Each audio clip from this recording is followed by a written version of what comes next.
এবার কি এ রাজ্যে সরকার গঠন করতে চলেছে বিজেপি, নাকি চতুর্থবারের জন্য বাংলার মসনদে বসবেন মুখ্যমন্ত্রী মমতা বন্দ্যোপাধ্যায়? হ্যাঁ, এই বিষয়টা আগামী 4 মে আর 2 দিন পরেই কিন্তু জানা যাবে। তবে যে বিষয়টা নজর কাড়ছে সেটা হচ্ছে গত 29শে এপ্রিল দ্বিতীয় দফার ভোট গ্রহণ সমাপ্ত হওয়ার ঠিক পর থেকেই সংবাদ মাধ্যম থেকে শুরু করে সোশ্যাল মিডিয়া সর্বত্রই কিন্তু চলছে এক্সিট পোলের খেলা।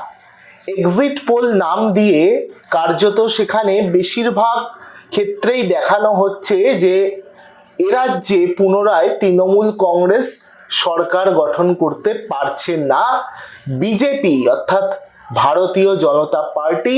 তারা তৃণমূলের থেকে অনেকাংশে এগিয়ে বিভিন্ন এক্সিট পোল তারা কিন্তু দেখাচ্ছে।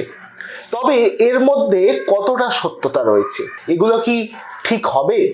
এর জন্য যদি আমরা 2021 এবং 2024কে দেখি, তাহলে আমরা বুঝতে পারবো যে 2024-এর যদি আমরা ধরি লোকসভা নির্বাচন, আপনাদের মনে থাকবে সেখানে তৃণমূল কংগ্রেসকে যে এক্সিট পোলগুলো হচ্ছিল, যে সার্ভে, যে সমীক্ষাগুলো হচ্ছিল, সেখানে দেখানো হচ্ছিল যে 10 থেকে 12টি আসন এবং বিজেপিকে কার্যত 30টির কাছাকাছি আসন দিয়ে দিচ্ছিল বেশিরভাগ সংস্থা বা বেশিরভাগ এক্সিট পোল।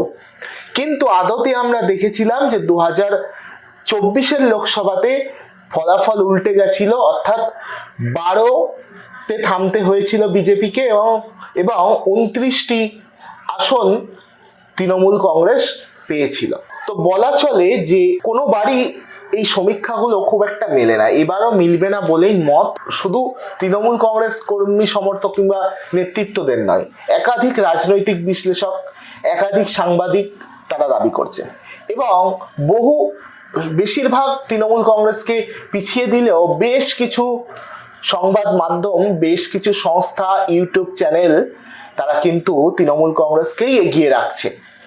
এবং কার্যত এমন কিছু কিছু সংবাদ মাধ্যমকে আমি জানি যারা 2021 এবং 24-এ এই সার্ভে করেছিল, এক্সিট পোল করেছিল, এবং সেখানে বড় বড় চ্যানেলরা বিজেপিকে জেতালেও এরাও তখন তৃণমূল কংগ্রেসকেই আগিয়ে রেখেছিল এবং কার্যত তাদের কিন্তু মিলেছিল। এটা কিন্তু আমি খেয়াল করেছিলাম তখনও এবং এখনও। সেই কারণে ওই সমস্ত সংবাদ মাধ্যমকে বা ওই সমস্ত ইউটিউব চ্যানেল, বলা চলে টিভি চ্যানেল বলবো না, ইউটিউব চ্যানেল, খুব পপুলার কিছু চ্যানেল আছে যারা কিন্তু এবারও বলেছে তৃণমূল কংগ্রেস 200-র ওপরে যাবে। আমরা নিজেরা কোনো সার্ভে করিনি, নিজেরা কোনো এক্সিট পোলও করিনি, কারণ আমাদের সেই সামর্থ্য নেই। লোকসভা নির্বাচনে আমরা করেছিলাম, লোকসভা নির্বাচনে আমরা দেখিয়েছিলাম যেহেতু 294টা আসন সব জায়গায় আমাদের করা সম্ভব নয়। কিন্তু এটুকু আমরা অ্যাসিওর করতে পারি, বলতে পারি যে উত্তর 24 পরগনা, দক্ষিণ 24 পরগনা, হাওড়া, কলকাতা, এই 4 জেলায় ভালো ফলাফল করবে তৃণমূল কংগ্রেস, কিন্তু বিজেপি এই 4 জেলায় কিন্তু খারাপ ফলাফল করবে।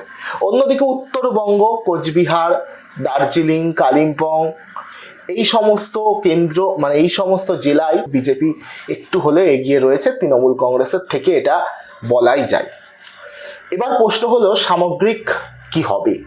আমাদের সমীক্ষা আমরা এবার করিনি, 294 বলতে পারবো না, তবে কয়েকটি সংস্থার সমীক্ষা আমরা আপনাদের সামনে বলি, যেগুলোর বেশিরভাগই কিন্তু তৃণমূল কংগ্রেসকে পিছিয়ে রেখেছে, বিজেপি সরকার গঠন করেছে এমনটা ইঙ্গিত দিয়েছে। আবার কিছু কিছু এমন রয়েছে যেগুলো একেবারে ঘাড়ের ওপর নিঃশ্বাস ফেলছে, মানে ধরুন ওই বিজেপি 150, তৃণমূল 140, এইরকম 5-10-এর অন্তর, এরকমও কিছু কিছু মানে এক্সিট পোল আমরা দেখছি। তো প্রথম যেটা, সেটা হচ্ছে চাণক্য স্ট্র্যাটেজি এর এক্সিট পোল। এখানে বিজেপি পাবে 150 থেকে 160টি আসন, তৃণমূল কংগ্রেস পাবে 130 থেকে 140টি আসন, কংগ্রেস তারাও কিন্তু পেতে পারে 2 থেকে 4টি আসন, এবং অন্যান্যদের মধ্যে হয়তো এরা বাম ফ্রন্টকে রেখেছে, আইএসএফকে রেখেছে, হুমায়ুনের দলকেও রাখতে পারে। তো 4 থেকে 6 এই অন্যান্যরা। এরপরে পিপলস পালস বলছে বিজেপি 95 থেকে 110, তৃণমূল কংগ্রেস 177 থেকে 187, বাম মানে সিপিআইএম জোট যেটা সেটা 0 থেকে 1, মানে ওই একটাই আসন পেতে পারে, ওই বাম হয়তো এবারও 0 থাকতে পারে এদের মতে, আইএসএফ পেতে পারে, কংগ্রেস 1 থেকে 3টি। এরপরের যে এক্সিট পোল ডায়েরি, এরা বলছে বিজেপি 142 থেকে 171, তৃণমূল 99 থেকে 127, কংগ্রেস 3 থেকে 5, সিপিআইএম 2 থেকে 3, অন্যান্যরা 0 থেকে 1। এরপরের যে ম্যাট্রিক্সের এক্সিট পোল, সেখানে বিজেপি 146 থেকে 161, তৃণমূল 125 থেকে 140, আর অন্যান্যরা 6 থেকে 10। এরপরে প্রজা পোল, এখানে যেটা বলছে বিজেপি 178 থেকে 208, বাবা অনেক দিয়ে দিয়েছে, তৃণমূল 85 থেকে 110। তো এই হলো ওভারঅল একটা সমীক্ষা আমি দেখালাম, যেগুলো কিন্তু এগুলো দেখিয়েও লাভ নেই, বুঝলেন, কারণ মেলে না। আমি দেখেছি তো 2021-এও তো এরা বিজেপিকে কার্যত একেবারে জিতিয়ে দিয়েছিল, মেলেনি। 2024 লোকসভায় মিলিয়ে মানে একেবারে বিজেপিকে আগিয়ে দিয়েছে, কিন্তু মেলে না। কিন্তু বহু চ্যানেল আছে যাদের সমীক্ষা কিন্তু মেলে। আমি কার্যত নাম করে বলতে পারি, এনকে ডিজিটাল বলে একটা ইউটিউবে চ্যানেল আছে, যদি কেউ না দেখে থাকেন একবার দেখবেন, এনকে ডিজিটাল। আমি 2024-এর ফলাফল তাদের দেখেছিলাম, হুবহু মিলেছিল এনকে ডিজিটাল। 2021-এর তাদের ফলাফল মানে এক্সিট পোল বা তারা যে সমীক্ষাটা চালিয়েছিল হুবহু মিলেছিল। আর এবারও তারা কিন্তু একেবারে 220 বা 25 এইরকম কিছু দেখছিলাম সিট কিন্তু তৃণমূল কংগ্রেসকে দিচ্ছে, এবং তারা বারংবার বলছে যে বিজেপি 50-এর নিচে থাকবে। কিছু কিছু ক্ষেত্রে তারা বলছে একটু বেশি হলে ওই 60-65, মানে যে 77 আসন 2021-এ পেয়েছিল, সেই 77-এর ওপরে বিজেপি যেতে পারবে না তারা বলছে। এবং 2021-2024-এ যেহেতু মিলেছিল, সেই কারণে আমি তাদের যে বক্তব্য সেটাকে কিন্তু ভরসা রাখছি। এবার আরেকটা সমীক্ষা দেখাবো ভিডিও, যেটা হচ্ছে নিউজ 18 বাংলা। এরা কি বলছে, এরাও তৃণমূল কংগ্রেসকেই আগিয়ে রাখছে, তবে তৃণমূল কংগ্রেসের সিট অনেকটা কমবে এটা আভাস দিচ্ছে। আগে দেখুন কি বলছে নিউজ 18 বাংলার সমীক্ষা। 294টা আসনের মধ্যে নিশ্চিতভাবে টিএমসি 166টা পেতে চলেছে, বিজেপি 71, কংগ্রেস 4, লেফট 1, আদার্স 3, বাকি রইল 49টা আসন, যেটা 50-50। আমি যদি ধরে নিলাম এই 50-50 আসনের মধ্যে আরো 50-50 ভাগ করে দিই বিজেপি আর তৃণমূল কংগ্রেসের মধ্যে, তাহলে তৃণমূল কংগ্রেস এসে দাঁড়াচ্ছে, আমি ধরে নিলাম যে আমি 25টা যদি ভাগ করে দিই, তাহলে দাঁড়াচ্ছে 25 আর 60 দাঁড়াচ্ছে 181, তাই তো? যোগটা ঠিক বললাম তো? 181, আর 25টা যদি বিজেপির দিকে যোগ করে দিই, মাফ করবেন 191, আমি অঙ্কে কম চিরদিন কাঁচা ছিলাম, ইতিহাস আমার সাবজেক্ট ছিল, সুতরাং অঙ্কে আবারও ভুল করেছি। 191 আর 25টা আসন যদি বিজেপির দিকে যোগ করে দিই, তাহলে দাঁড়াচ্ছে 70 আর 20 96। কিন্তু 49-এর মধ্যে 5-7টা তো আমাদের। আমি বলছি কথা তো আমি আসছি, আপনাদের একদম ইয়ে করে দিচ্ছি এমন নয়, কিন্তু আমি ধরে নিলাম এই 49-এর মধ্যে আমি ধরে নিলাম 5টা আসন কংগ্রেস সিপিএম এর মধ্যে লড়াই হচ্ছে, তাহলে 45-এ যদি 22 করি, তাহলে তৃণমূল কংগ্রেস দাঁড়াচ্ছে 188 আর বিজেপি দাঁড়াচ্ছে 93। অর্থাৎ আমাদের অ্যাসেসমেন্ট, আমাদের হিসাব বলছে, নীলাদ্রিদার কথাই মোটামুটি একটু হলেও সঠিক দেখতে যাচ্ছে, বিজেপি ট্রিপল ডিজিটে পৌঁছচ্ছে না আমাদের অ্যাসেসমেন্ট। কিন্তু বিজেপি অনেকের থেকে ভালো ফল করছে, অন্যান্য বারের থেকে ভালো। 3 ছিল 2016-এ, 2021-এ 77 হয়েছিল, আমাদের অ্যাসেসমেন্ট 90-এর কোঠায় পৌঁছে যাচ্ছে।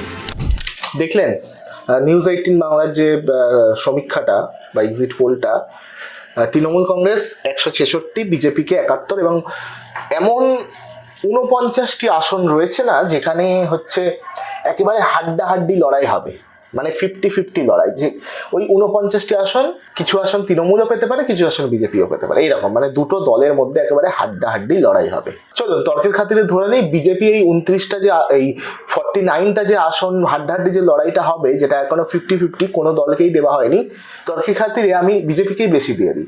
বিজেপিকে আমি এখানে 29 দিয়ে দিই, 29 দিয়ে দিই। 29 দিলে কি হবে, 71 আর 29 মানে 100 হয়ে যাবে, বাকি থাকে 20। ওই 20টা যদি আমি 166-র সাথে দিয়ে দিই, মানে টিএমসি কে দিয়ে দিই, আমি কিন্তু বিজেপিকে বেশি দিয়েছি, 29টা দিয়েছি। আর তৃণমূলকে যদি 20টা দিয়ে দিই, তাহলে 166 আর 20 হচ্ছে 186। তাও তৃণমূল কংগ্রেস কিন্তু সরকার গঠন করছে এই সমীক্ষা, এই সার্ভে বা এই এক্সিট পোল অনুযায়ী। একাধিক সমীক্ষা আপনাদের দেখেছি, বড় বড় যে সমস্ত সার্ভে কোম্পানিগুলো রয়েছে, তারা যে এক্সিট পোলগুলো তৈরি করে, সেখানে কিন্তু 2021 থেকে আমরা দেখেছি তারা বারংবার বিজেপিকেই ক্ষমতায় নিয়ে আসছে, ওই তাদের সমীক্ষার মধ্যেই সীমাবদ্ধ। কিন্তু বাস্তবে যেদিন ফল বেরোচ্ছে সেদিন কিন্তু বিজেপি ক্ষমতায় আসছে না। এবার দেখা যাক, বাকি তো 4ঠা মে বলবে।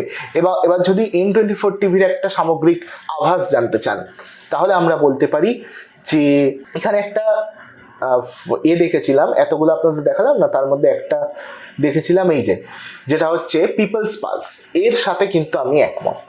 পিপলস পালস যেমনটা দেখাচ্ছে যে বিজেপি 95 থেকে 110, আমিও ধারণা করছি যে বিজেপি 100-র মধ্যেই থাকবে, 110 হয়তো যাবে না, 100-র মধ্যে থাকবে। তৃণমূল কংগ্রেস সেখানে দাঁড়িয়ে ওই 177 থেকে 187 এখানে বলছে, আমি বলছি 175 থেকে 185, খুব বেশি হলে 190, এর বেশি তৃণমূল কংগ্রেসও যাবে না, কারণ তৃণমূল কংগ্রেস 200 পেরোবে না, বিজেপি 100 পেরোবে না। এবং অন্যান্য বা বাম কংগ্রেস তারাও কিন্তু 5-6টা আসনে ভালো লড়াই দেবে, তার মধ্যে 3-4টা হয়তো তারা বের করে আনতে পারে, মানে 3-4টে থেকে 5টা-6টা এরকম কংগ্রেস এবং বামেরা অর্থাৎ আইএসএফ তারা কিন্তু লড়াই দেবে। এবার বামেরা হয়তো খাতা খুলবে না যেমনটা বলা যাচ্ছে, তবে হাড্ডাহাড্ডি লড়াই কিছু জায়গায় দেবে নিশ্চয়ই, এবং দেখা যাক আগামী 4ঠা মে সেটা কি হয়। তবে যেটা বললাম যে তৃণমূল কংগ্রেস 200 পেরোবে না, বিজেপি 100 পেরোবে না, এটা আমাদের ধারণা, আমরা যেটুকু বিশ্লেষণ করে বুঝেছি, আগের ফলাফল SIR সবকিছু বিশ্লেষণ করে এটুকু বুঝেছি। আপনাদের কি মনে হয় জানাবেন কমেন্ট বক্সে। দেখতে থাকুন N24 টিভি, আবার আসবো নতুন কোনো প্রতিবেদনে।